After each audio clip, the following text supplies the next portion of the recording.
Welcome to the Insomnia Project. Sit back, relax, and listen as we have a calm conversation that's meant to sort of help you drift off and find your way to sleep. I'm pretty excited today, so I'm trying to measure that or monitor my excitement because I have a wonderful guest, a good friend of mine who's joining us here on the podcast.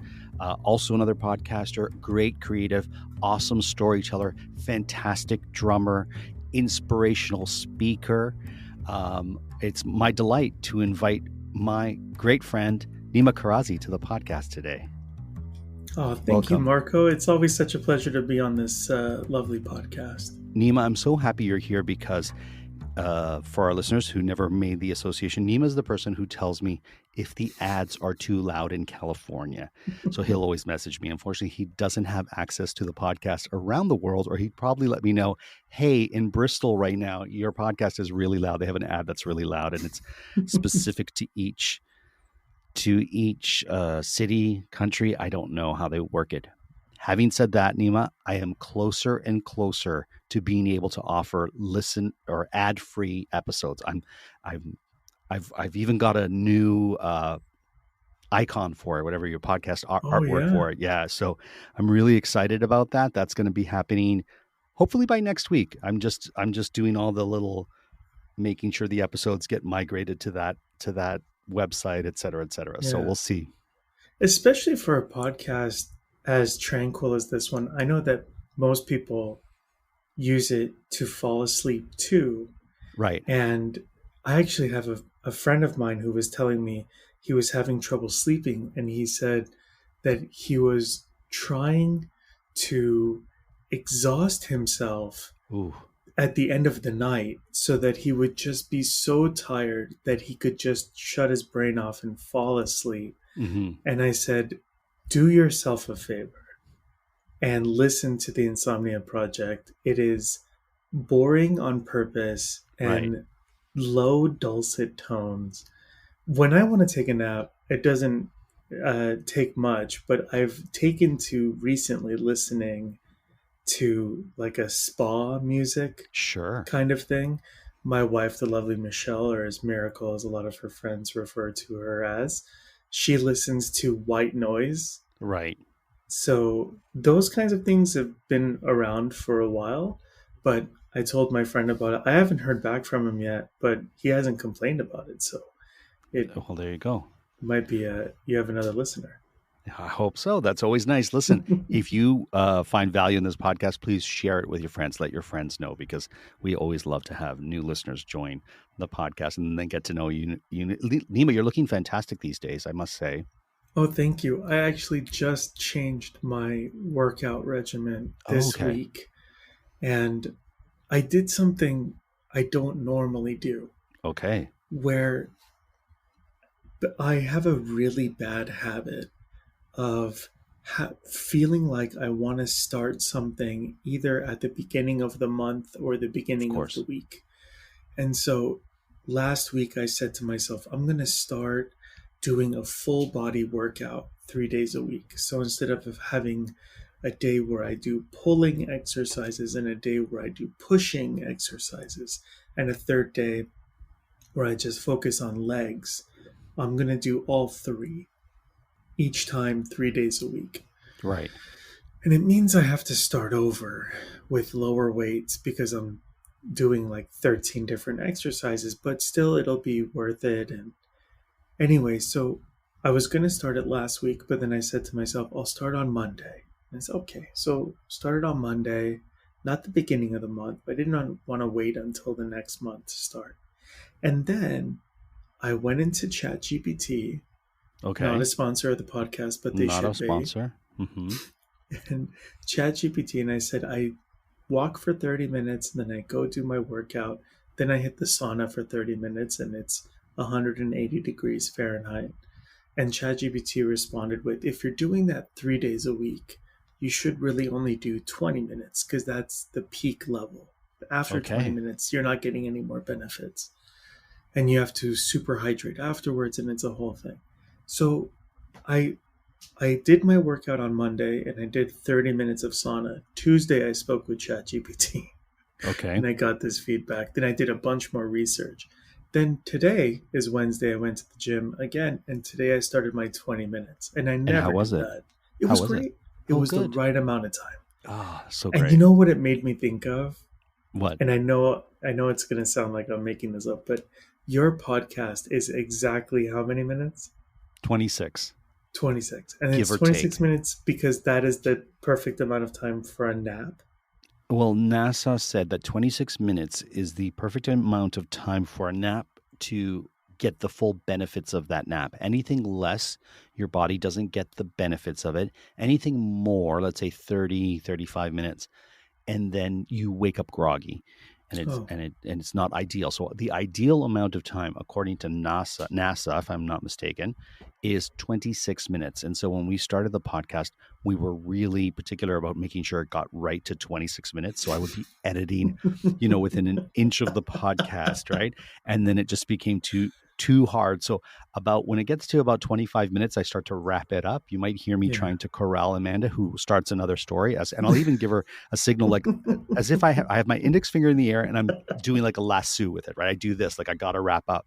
And that's when Amanda's like, I just want to say, and she goes on to another story. And I'm like, now we're 28 minutes and it's just going to be a longer podcast. But generally speaking, we try to hit the sweet spot is 26 minutes and 26 seconds.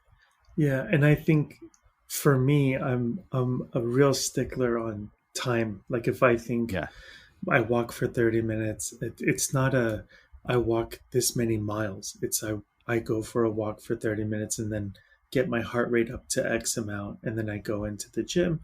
So I made that conscious effort, but I started recognizing in myself when I was at the gym, when I would sit in the sauna, if I was at 20 minutes, I felt like that was the right amount of time. And then the last 10 minutes, I was really suffering.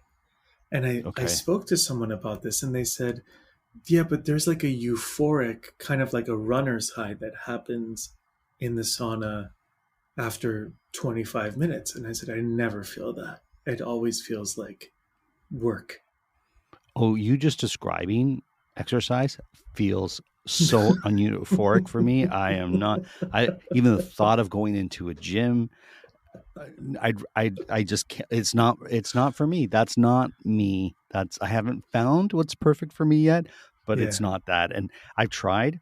I always say I feel like I'm lighter when I subscribe to a gym membership, but then I never yeah, go in, right? But it's like, no, I know for a fact, and Nima and I have this discussion fairly often, where at a certain point in your life, you know what you don't like, no matter how right. many times people want to insist you're going to like this. And for me, it's bell peppers.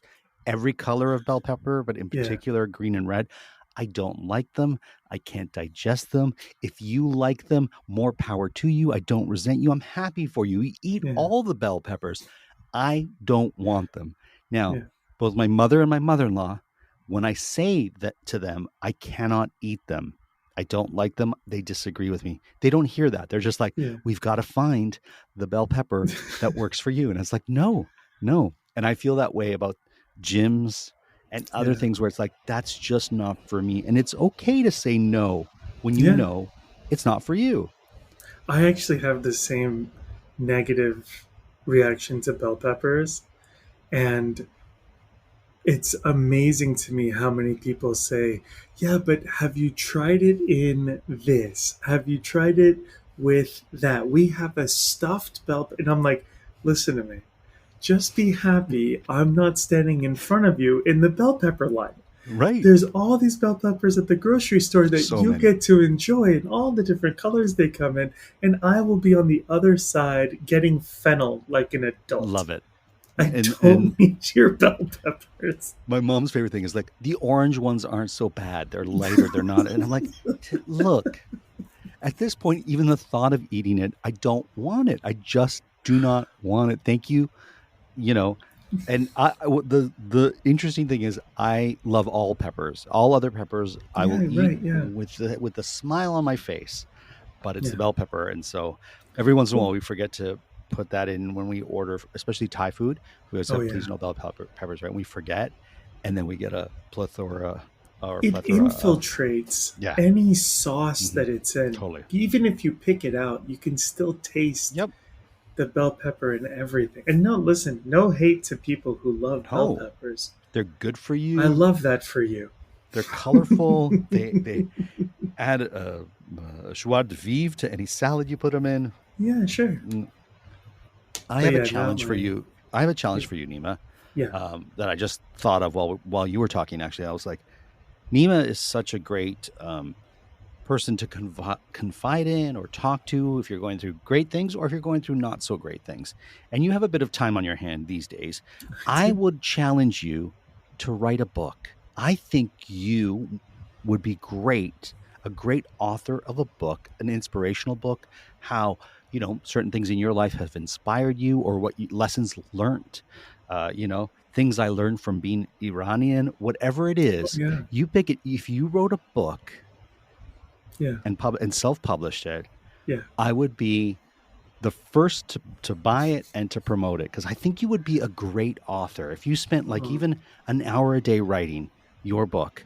I think that would be great. So I'm gonna toss that your way as a okay. challenge. Whether you do it or not is entirely up to you. But that's just a thought that came to my mind. Looks I like uh, Nima's. I I love that idea. I have a few children's books in my mind. I have a friend of mine who's a composer, and I spoke to him about it one time, and I said, I have three children's books that I have written in my head, and I just have not put pen to paper or fingers to keyboard to get Mhm. it down somewhere visually that I can see it and then I can manipulate it into an actual book.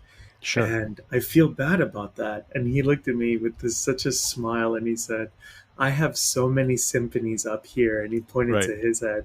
And I was like, okay, good. So we're in good company. Yeah. I do like the idea of writing a book. Also, let me just say this. I know that we actually had a topic, but this is Yeah. so much more fun and we can get Hmm. to it if we get to it. One of the things that drives me bonkers Yes. is when you ask someone, what do you want? Like, you should write a book. And then they go, Right. there's so many books out there. Right. And you go, I'm sorry, is there only one burger joint in your country? Is Hmm. there only one pizza place? Is there only one Italian spot? Like, Sure. there's so much. There's all the way from fast food. And I mean, literally, the only drive through I have never seen is Italian because that would just not make sense. But every other type of food that Right. is like what we know as fast food centric has that. And then there's all the way from that to like elevated Michelin star Sure. restaurants. There's space for everybody from franchises and corporations to mom and pop shops, holes in the wall that have been around for 20, 30 years. And you get to enjoy all of that. And there's people opening a new fill in the blank spot Sure. every month. Yes. And you're like, I am everyone's written a book about so whatever. Who cares? I'm a photographer. People have taken all the photos that I've taken in the past. I promise you. Sure. Yeah. So I just saw a butterfly yesterday and it was so pretty and I've been trying to find it. I've seen it around my neighborhood. This This butterfly. beautiful yellow butterfly. Do you know what And the butterfly is called? I think it's called a leopard tail butterfly. Leopard It's tail. or maybe a tiger tail butterfly. I actually ended up getting a picture of it, Oh, you and did. Can you send that my picture and I'll put it on our oh Instagram? yeah, I will. Oh, it's beautiful. It's not the swallowtail came It up for is, yeah, me. the Oh, western tiger swallowtail. oh, wow. Yeah, the I will tiger send that swallowtail. It's over to you. gorgeous. Okay, great. And I'll It's real post it if pretty. you don't mind.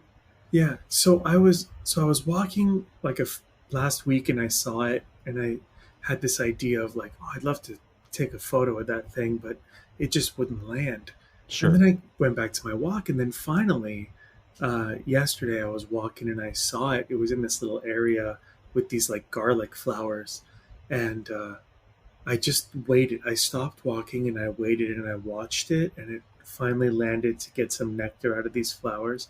And then I finally caught its photo, and then I looked it up on my phone, and it's this beautiful western tiger swallowtail.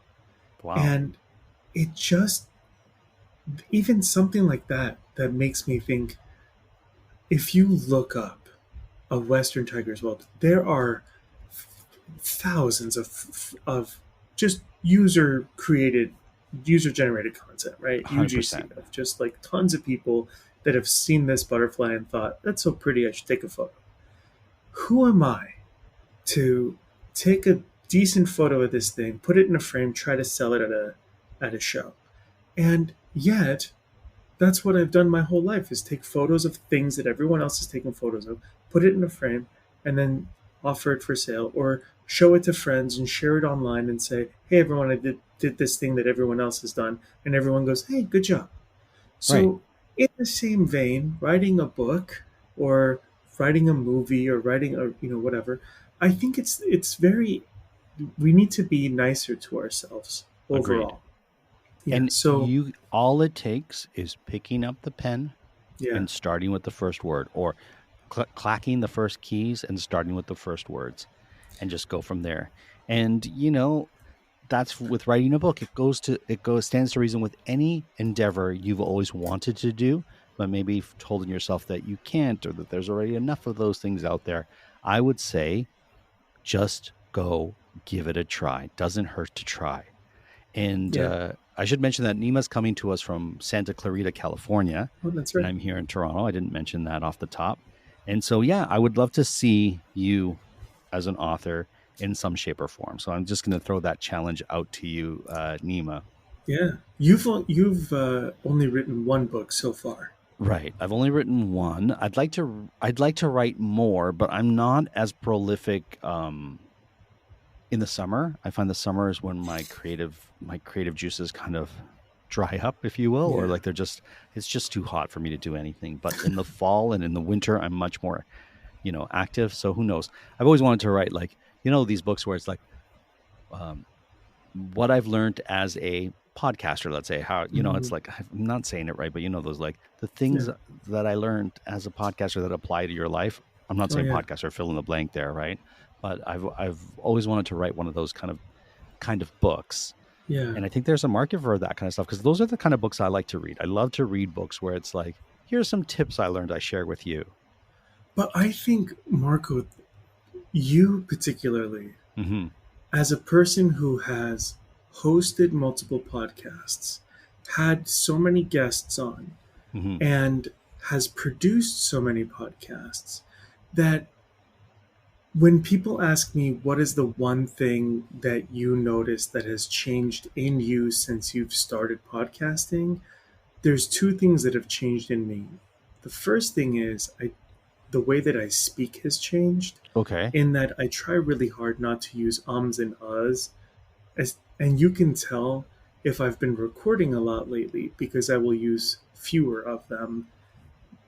And the reason is because I'm training myself to not use them when I'm recording, so I have fewer things to have to edit out of that conversation in the podcast. But the second thing is, especially if you're doing a co hosting podcast or an Hmm. interview type episode, you learn to be very patient, and you learn to ask a question and then hold space. And I think oftentimes when you talk, even when you talk to friends, if someone is sharing, and I'm guilty of this so much, so often, that when someone is sharing a story and they say, we went to Mexico and I've never ridden a horse before, but we got on these horses and we rode them into the ocean. And then afterwards, we got to brush the horses and we got to do all this stuff. And it was so great. And it was really just a great experience. And we had so much fun. I want to share with them in that moment that, oh, when I was a kid, I also used to ride horses and we did. That's not the point. You Right. don't need to connect every dot to every dot. So you can just go, oh, that was about, how did you feel? What was that like? Was it scary at first and then exciting and then enjoyable? Did you appreciate it after the fact more? Would you do it again? Those are the kinds of questions that you do in as a podcaster, that if we also did in real life. Like, Miracle says something often to me, And it has really changed my life. Before we go into a party Okay. or any sort of event where there's people there, she'll remind me sweetly and gently, try to be interested, not interesting. Right. Oh, I mean, what a great life lesson. Yeah. People always remember how you made them feel. Then, Ooh. you know what I mean? So if you, and when someone feels listened to, they'll always feel like you are an awesome person. Like, oh, it's so great. You know, Nima so asks great questions or really is so attentive or whatnot. You make them feel like they're important by listening to them and following up on what they've said with other inquiries or curiosity or whatnot. It's a great life lesson, actually. Yeah.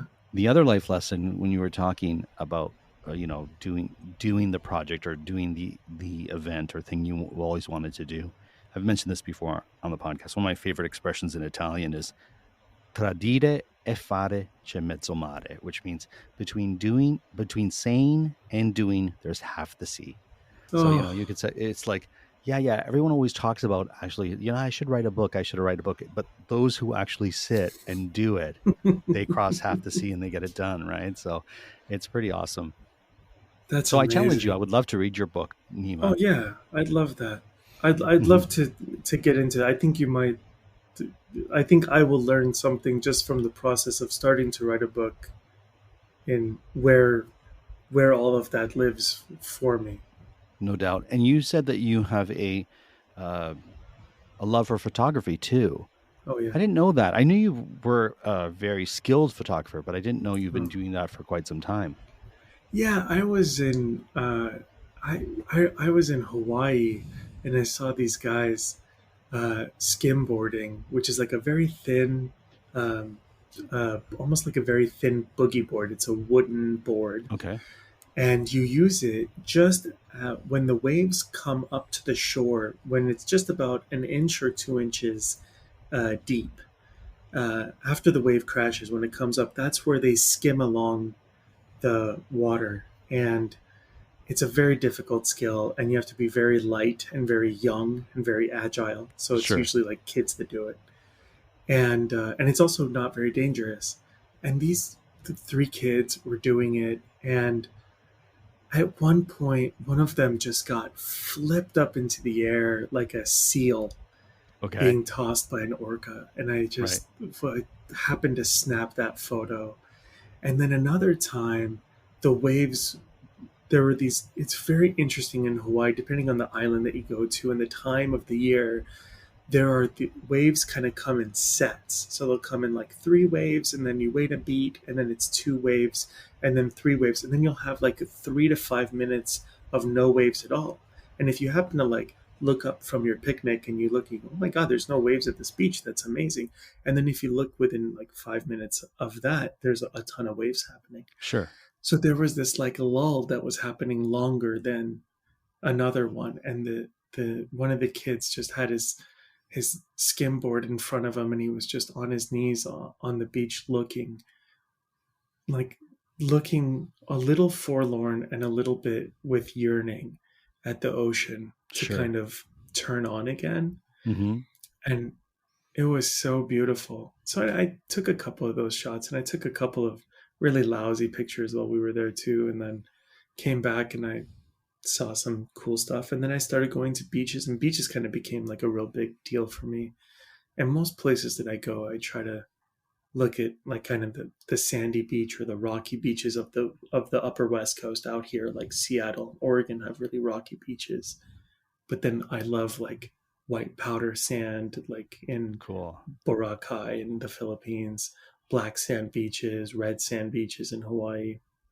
So that kind of became a thing, and then wildlife became a thing, and yeah, it all just kind of meshed together into this like passion and love. And I'll be honest, as much as I love doing photography, Miracle has a better eye than I do. I mean, she's not called Eagle Eye Miracle for no reason. We used to So call her Whale Eye Miracle, and not because she had a large eye or anything like that, but because she could spot whales when we were on the boat, she could spot whales miles and miles away. Oh yeah. She's like, there's a whale. And we're like, where? And then you'd see just a plume, a little burst of spray of water coming Yeah. from its blowhole. And it was like, oh my goodness, miracle. You've got a whale eye. We kept saying to her. She's like, I really don't like the way that sounds. But that was our nickname for her. Well, That's listen, lovely. Nima, it's been a pleasure. Maybe you'll stay on for a bit more, and we'll record a continuation for our Patreons Oh yeah, that'd on be this great. episode. Okay, great. So we'll hear more from Nima for all the patrons out there who subscribe to Patreon. Until then, until next time, Nima, thank you so much for being on the podcast today. I want to mention and give a shout out to your podcast, My Gastric Sleeve. I believe you've sunset it, I have, yeah. but it's a I great have, podcast. yeah, Tell, it has just a few, there's a few bonus episodes of some interviews that are going to be happening in the next year or two, but it's real slow and steady, and it's up there. There's like 90 plus episodes, and it goes all the way from my gastric sleeve surgery to a revision and then a secondary revision. So it has all the ups and downs and good and bad. So you can go that's check that wonderful. out. Thanks so much, Nima. Until next Thank you, time, Mark. listeners, and until next time, Nima, I hope you were able to listen and sleep.